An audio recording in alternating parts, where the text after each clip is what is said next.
Hello, welcome back to our channel. So for today's video is how to use Instagram highlights to create portfolio of your work.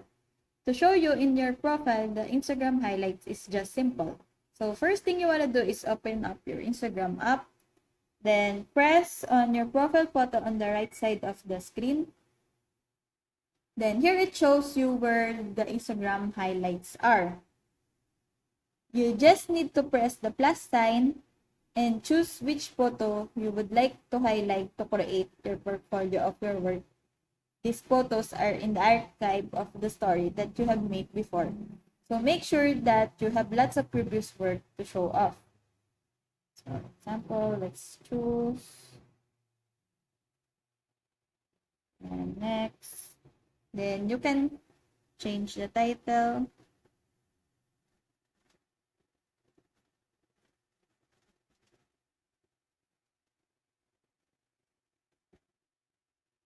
You can also turn your highlight into reel.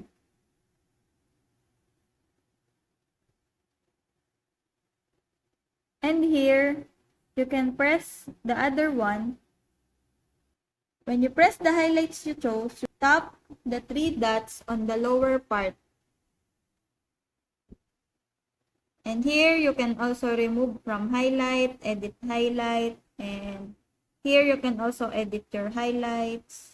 And here, you can change also the title and edit the cover photo. For example, the title is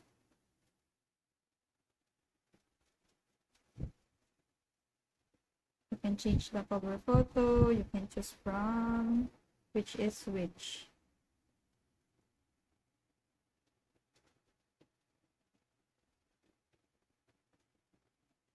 So that's it.